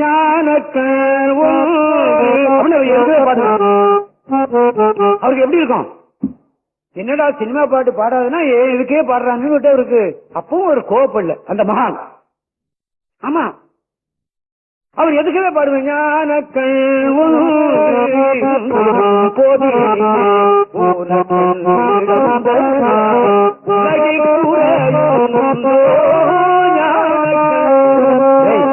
நல்லதாண்டா இருக்கு, இல்லைன்னு சொல்லலடா, இதெல்லாம் தெய்வ பாட்டு இல்லடா, நீ தேவாரம் படி அப்படின்னு சொன்னார். மாட்டேன் மாட்டேன்னு சொல்லிட்டு 2742 2742 தான் ரைட்டு, தேவாரம் படிக்கிறேன் சாமி அப்படின்னு சொல்லிவிட்டேன். அது எனக்கு புத்தி தெரிஞ்சு சொன்னேனா புத்தி தெரியாம சொன்னேனாங்கிறது தான் எனக்கு இப்ப சந்தேகம். சமீபத்துல ஒரு லட்சார்ச்சனை நடந்தது, அது நான் முயற்சி பண்ணேன். எங்க ஊர் சாமிக்கு லட்சார்ச்சனை நடக்கலன்னு சொன்னாங்க. சரி முயற்சி பண்ணி அதை செய்வோம் கிட்ட போனேன். அப்புறம் என் நண்பர்கள் எல்லாம் சேர்த்துக்கிட்டு லட்சார்ச்சனை அபிஷேகம் எல்லாம் முடிஞ்சு போச்சு. லட்சார்ச்சனைக்கு சங்கல்பம் செய்யணும். நான் முயற்சி பண்ணேங்கிறதுக்காக வேண்டி என்கிட்ட சங்கல்பத்துக்கு குருக்கள் வந்து நின்னாரு. நான் என்னுடைய நட்சத்திரமோ என்னுடைய குலமோ என்னுடைய பேரோ என்னுடைய மனைவியின் பேரோ என்னுடைய மனைவியினுடைய நட்சத்திரமோ சொல்லாமல் கோயிலுக்கு கும்பாபிஷேகம் ஆகணும் சாமி கிட்ட அதை சொல்லுங்க சொல்லிவிட்டேன். நான் முன்னே நான் எண்ணியும் வைக்கல, என் வாயில அப்படித்தான் வந்துடுச்சு. அப்ப என்ன அர்த்தம், நாகேஸ்வர சாமி சொல்ல சொல்லி இருக்கிறான் அப்படின்னு அர்த்தம். அவ்வளவுதான். நான் எண்ணி வைக்கல. அதே மாதிரி இவர் என்ன பண்ணிட்டாரு, தேவாரம் படி சொன்ன கேட்க மாட்டேன்னா 2742 அன்னைக்கு சாமி தேவாரம் படிக்கிறேன். அன்னைக்கு தான் அவர் தோடு சொல்லி கொடுத்தாரு. அவர் லட்சக்கணக்கில் தேவாரத்துக்காக எண்டமெண்ட்ஸ் பண்ணியிருக்காரு. தேவார பதிப்பு இல்ல அடக்கவிலை பதிப்புன்னா எனக்கு லட்சக்கணக்கில் வச்சிருக்காரு. பெரும்பகுதி இன்னைக்கு காசி மடத்து பதிப்பு எல்லாம் நம்ம கையில இருக்குன்னு சொன்னா அவருடைய தர்மம் என்று நாம எண்ணிக்கணும். அவர் என்ன பண்ணினார், நெடுக ஓதுவார்கள் எல்லாம் போட்டு அவருக்கு 40 ஓதுவாரோ என்ன போட்டிருந்தார். அவர் எல்லா ஊருக்கும் இந்த லவுட் ஸ்பீக்கர் வாங்கி கொடுத்து அதுல இந்த ஓதுவார் பாட வேண்டியது அப்படின்னு வச்சிருந்தார். அப்படி சிதம்பரத்துக்கு ஒரு ஓதுவார போட்டு அந்த கோபுரத்து மேல அந்த ஸ்பீக்கரை கட்டி 1 மணி நேரம் அந்த ஓதுவார் பாட வேண்டியது அப்படின்னு வச்சிருந்தார். தேவாரம் பாடுறதுல பெரிய கெட்டிக்காரன்னு ஒருத்தர் இருந்தார், கனகசபை பிள்ளைன்னு சிதம்பரத்துல. அவரை பாட வச்சிருந்தாரு. அதுல அந்த ஸ்பீக்கர் வாங்கறதுக்காக வேண்டி என்ன பண்ணாரு, அப்போ 1000 ரூபாய்க்கு, இப்ப 1000 ரூபாய்க்கு வாங்க முடியுமோ என்னமோ அந்த மைக்கெல்லாம், ஒரு செக்கு எழுதி காசியில இருந்து, பெரும்பகுதி அவங்க காசியில தான் இருப்பாங்க, அங்க இருந்து செக் அனுப்பிச்சிருந்தாரு இந்த தில்லைவாழந்தனருக்கு, தீட்சர்களுக்கு. அது ரிஜிஸ்டர் தபால் அதுல வந்தது. அது ஏரோப்ளேன்ல வந்திருக்கு. அந்த ஏரோப்ளேன் எரிஞ்சு போச்சு. எரிஞ்சு போனா இந்த தபால் எல்லாம் அதுல இருந்தது, சிலது எரிந்தது, சிலது எரியாமல் இருந்தது. இப்படி எரியாமல் இருந்ததுல கவர் பாதி செக்கு எரிஞ்சு போய் கீழே வந்து காசி மடம் திருப்பனந்தாள் அப்படின்னு இருக்கு. அந்த கவர்குள்ள பார்த்தா ஒரு செக் இருக்கு, அது பாதி எரிஞ்சு போச்சு.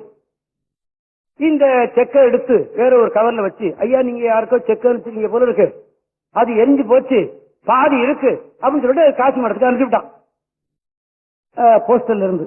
அப்ப அவர் சொன்னார், தேவாரம் எரியல, தேவாரத்துக்காக நான் கொடுத்த செக்கு எரியல இல்லையா, செக்கு பாதி பாதி போயிடுது. பணம் கொடுக்க மாட்டான், ஆனா பூரா எரியல பாருங்க. காசி மடம் இருந்ததுனால இந்த செக்கு அவர் கையில போச்சு இல்லையா, பூரா போயிருந்ததுன்னா தெரியாது அப்படின்னு அவர் பெரியவர் சொன்னார். தேவாரம் எரியல, நான் அனுப்புற செக்கு எரியலன்னு. அந்த மாதிரி இந்த ஏடு எரியாமல் இருந்தது என்று நமக்கு பெரிய புராண வரலாறு சொல்லுகிறது. இன்னைக்கு அந்த திருப்பதிகம் இருக்கிறது.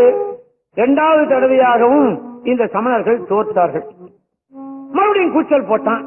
பாண்டியன் கேட்டான், என்னடா மறுபடியும் கூச்சல் போடுறீங்க அப்படின்னு கேட்டான். அதுக்கு அவன் என்ன சொல்லிட்டான், 2ல தானே இப்ப ஜெயிச்சிருக்காரு, இன்னொன்னு பார்க்கணும் அப்படின்ட்டான். என்ன வாதம்னு கேட்டான். அனல் வாதம் முடிஞ்சு போச்சு, புனல் வாதம் அப்படின்ட்டான். சரி செய்தா போச்சு. என்ன செய்யணும்னு நினைக்கிற? உன் மந்திரத்தை எழுதி போடு. அது ஆத்துல தண்ணியை எதிர்த்து போச்சுன்னா அது வென்றது, தண்ணி ஓட்டமா போனா போனது. சரி, நேர வைகை கரைக்கு போனாங்க எல்லாரும்.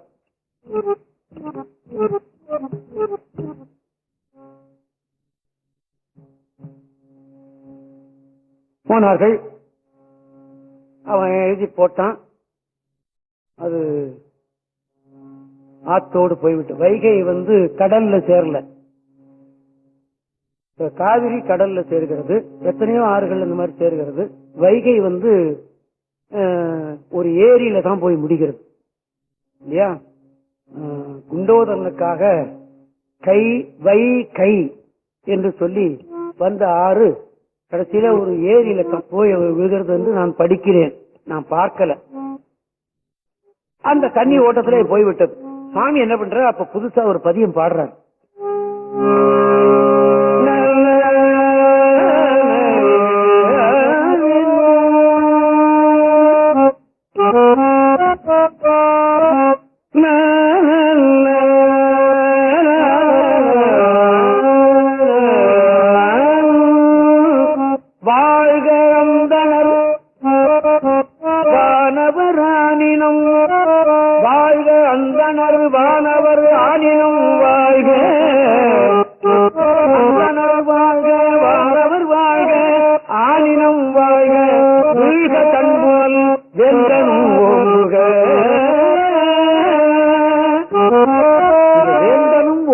என்ற சொல் அவன் நிறைந்து வாழட்டும் என்ற பொருள்ல தான் அவர் சொன்னாரோ என்னும், அது எனக்கு தெரியாது.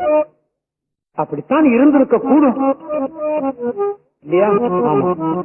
வேந்தனும் ஓங்குகன்னு சொன்ன பிறவி கூனனாக இருந்த பாண்டியன் நிமிர்ந்து நின்றுட்டான். அன்னையிலிருந்து அவனுக்கு நெடுமாறன் என்று பேர், நின்ற சீர் நெடுமாறன் என்று பேர். சுவாமியினுடைய வாக்கு அவனுடைய பிறவி கூனை தீர்த்து விட்டது. அது ஒரு புலவர் எழுதினார், சேக்குதார் தான் எழுதியிருக்காருன்னு நினைக்கிறேன். என்னுடைய பிறவியாகிய கூனை தீர்க்க முடியாதா என்ன அப்படின்னு கேட்கிறார் அவர்.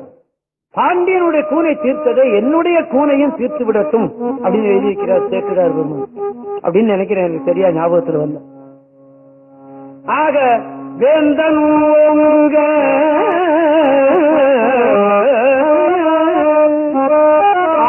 தீயது எல்லாம் ஆழ்க தீயது எல்லாம் அறநாமமே சூழ்க வையகமும் இந்த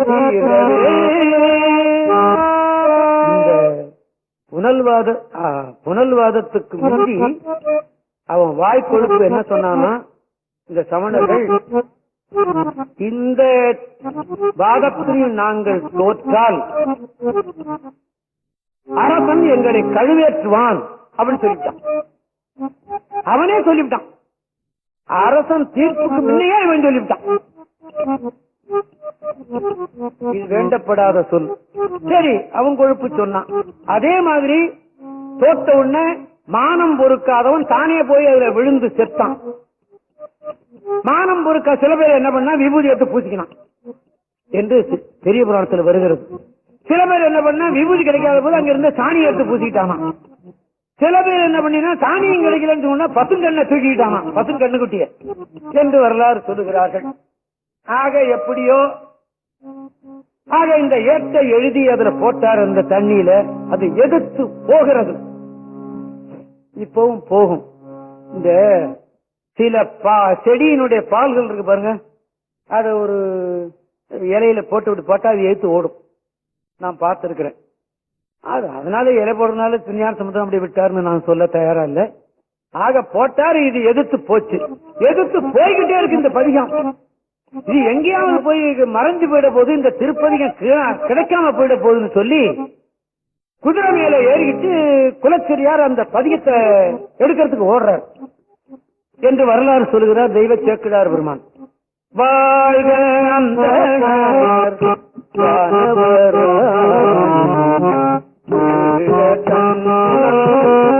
வேந்தனும்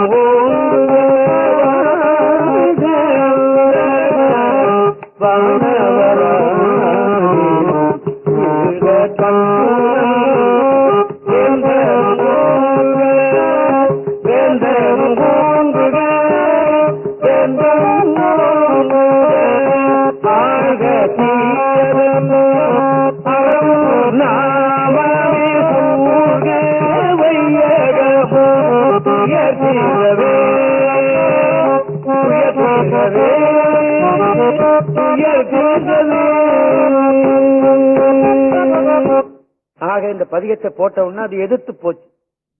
குலச்சிறையார் கரையில போய் கொண்டிருக்கிறார். இந்த ஏடு எங்கேயாவது போய் காணாமல் போயிடுமோன்னு சொல்லிட்டு இவர் போகும்போது அந்த ஏடை ஒரு பக்கமா ஒதுங்கி இருக்க சொல்லுகிறார் திருஞான சம்பந்தர். ஆமா, நமக்கு கூட ஆச்சரியமா தான் இருக்கு இல்லையா? இந்த ராக்கெட்டை விட்டு இங்க இருந்து அதை சரி பண்றான்னு சொன்னான். ராக்கெட்டை விட்டா நான் ராக்கெட்ல ஏதாவது மிஸ்டேக் வந்தா இங்க இருந்து அதை சரி பண்றான்னு சொன்னா அது நம்ம கனவுல கூட நினைக்க முடியல இல்லையா? நம்ம கையில இருக்கிறதையே இதை இங்க இருந்து எடுத்து இங்க வைக்க நமக்கு சரியா தெரியல. ஆக அப்போ ஒரு திருப்பதிகம் பாடுறார் சாமி.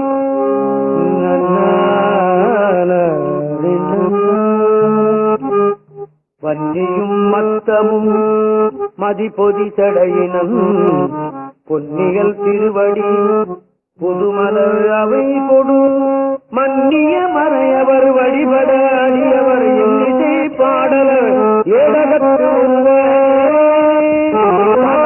ஒரு ஓரத்துல போய் ஒதுங்குச்சு. ஏடகம் என்ற ஊர் என்று சொல்லுகிறார்கள். சரி, ஏடு ஒதுங்கினால்தான் அதுக்கு ஏடகம்னு பேர் இருந்திருக்குன்னு சொன்னாங்க. அதுக்கு முன்ன இந்த ஊர் இருந்ததா, அதற்கு வேற ஏதாவது பேரா அப்படிங்கிறது எனக்கு தெரியாது. இதெல்லாம் சந்தேகத்துக்குரியது. அதை நம்ம பெருசா நம்ம ஆக்கிக் கொள்ளக்கூடாது. இப்போ திருக்கோலக்காவல சாமி இருக்கிறார். திருஞான சம்பந்தருக்கு தாளம் கொடுத்தார், அதனால திருத்தாளமுடையார்னு சாமிக்கு பேரு. தாளம் கொடுத்ததுனால சாமிக்கு தாளமுடையார். அதுக்கு முன்ன என்ன பேர் இருந்தது அப்படின்னு கேட்டா ரொம்ப பேருக்கு அது சொல்ல தெரியல. இதெல்லாம் ஏண்டா போய் ஆராய்ச்சி பண்ணிட்டு இருக்கிறேன்னு சொல்லிவிடுறாங்க. நான் அந்த கோயில் குறுக்களையே கேட்டேன், எங்க தாளம் கொடுத்ததுனால தாளபுரீசன் பேர் வந்தது, அதுக்கு முந்தி என்ன பேருன்னு கேட்டா அந்த ஊர்ல ஒரு பெரிய மிகா படித்த ஆகமம் படித்த ராமநாத குறுக்கள்னு ஒருத்தர் இருந்தார். இப்ப அவர் இல்ல, அவர் இங்க எங்கேயோ வந்துட்டார். பரம்பரையா பூஜை பண்ணிட்டு இருந்தாங்க. அவரை கேட்ட போது அப்பாப்பா இந்த கேள்வி எல்லாம் கேட்காதரா அப்படின்ட்டார். அப்புறமா என்னமோ ஒரு ஏட்டு தொழில பார்த்தேன், கொன்றை ஆண்டியா என்னமோன்னு இருந்தது அப்படின்னு சொன்னார் அவர். அதையும் கூட சரியா அவர் சொன்னதாக எனக்கு நினைவில் இல்லை. ஆக இந்த ஏடு அங்க போய் சென்றது, அதைத்தான் சாமியும் சொல்றாரு. கோடு சந்தனமகில் கொண்டிழி வைகையில் ஏடு சென்று அணை தரும் ஏடகத்து ஒருவனை அப்படின்னு சொல்றாரு. சந்தேகமே கிடையாது. சந்தேகமே இல்லாமல் இருப்பதற்கு அங்க அந்த பாடல்கள் திருஞான சம்பந்தருடைய பாடல்கள் கரெக்டா பாடி வச்சுட்டு இருக்க. கோடு சந்தனமகில் கொண்டிழி வைகை சென்றனை தரும் ஏடகத்தொருவனை நாடு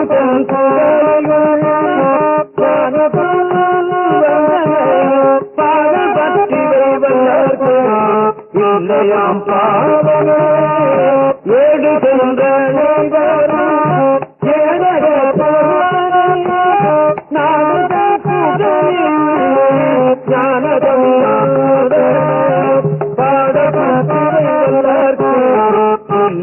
பாவமே பாவமே பாவமே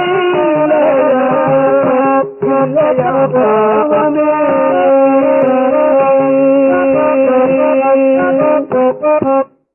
ஆக திருஞான சம்பந்தமூர்த்தி நாயனார் 3 வாதத்திலையும் வெற்றி பெற்று விட்டார். சமணர்கள் தானே விபூதியை பூசிக்கொண்டார்கள். கொஞ்சம் தன்மானம் உடையவன் கழுவுல தானே ஏறி செத்தான். அது திருஞான சம்பந்தர் கழுவேற்றினார் என்று சில பேர் தவறுதலாக வெளியே சொல்லிக் கொண்டிருக்கிறார்கள்.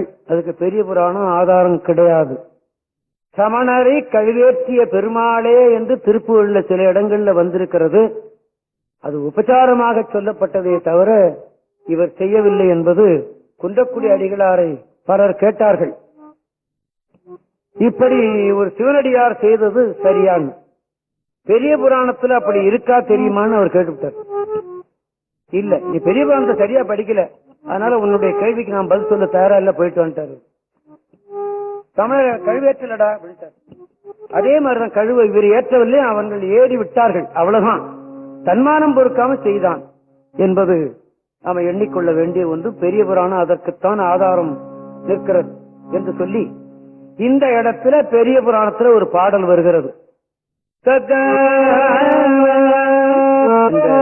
சைவ சமயம் இப்ப நிலைத்து விட்டது. சமணர்களால் அழிப்பதற்கு தொடங்கிய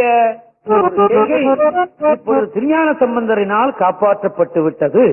ஆக திருஞான சம்பந்தருடைய திரு அவதாரத்தின் நோக்கம், சிவபாத இருதயர் என்ன கேட்டார், எங்களால் அந்த சைவ சமயத்தை காப்பாற்ற முடியவில்லை. வேதம் ஓதுகிறவர்கள் இருந்தார்கள், ஆகமம் ஓதுகிறவர்கள் இருந்தார்கள், சாஸ்திர விற்பனர்கள் இருந்தார்கள், சரித்திர விற்பனர்கள் இருந்தார்கள் திருஞான சம்பந்தருக்கு முந்தி. ஆனா சமயத்தை காப்பாற்ற முடியவில்லை. சமயத்தை காப்பாற்றக்கூடிய குழந்தை ஒண்ணு கொடுதான் இவர் கேட்டார். இதை நான் முன்னே உங்களுக்கு நினைவூட்டி இருக்கிறேன். இப்ப அவதாரத்தின் நோக்கம் இங்கேதான் முடிகிறது. திருஞான சம்பந்தர் இந்த சமயத்தை காப்பாற்றி விட்டார். மறையவர் வேள்வி செய்ய வானவர் மாறி நல்க இறைவன் நன்னெறியில் நிகழ்ச்சினில் அவன் இன்பம் குறைவிலது எனினும் உற்றை உதைத்தவர் நாமும் கூறி நிறை கடல் பிறவி துன்பம் நிறை கடல் பிறவி துன்பம் ஆக திருஞான சம்பந்தருடைய அவதாரத்தின் நோக்கம் மதுரையிலே தான் நிறைவு பெற்றது என்று புராணம் நமக்கு சொல்லுகிறது. இதனை உங்களுக்கு நினைவூட்டி விட, நான் திருஞான சம்பந்தருடைய வரலாறு சொல்லிக்கிட்டே போனதுக்கு போனேன்னா இந்த பகுதி வரும்பொழுது இந்த 2ஆம் வருஷம் முடிந்து போயிடும்.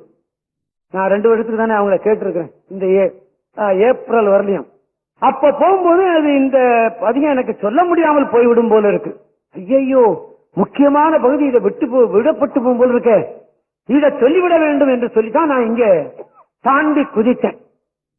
அதனால ஓரளவுக்கு நான் உங்களுக்கு நினைவூட்டியிருக்கிறேன் என்ற மகிழ்ச்சியோடு இதுல இன்னும் கொஞ்சம் பாக்கி இருக்கிறது. திரும்பி மறுபடியும் இவர் நேரா இது முடிஞ்ச உடனே நேரா ஆலயத்துக்கு போறார். அங்க போய் பதியம் பாடுறார்.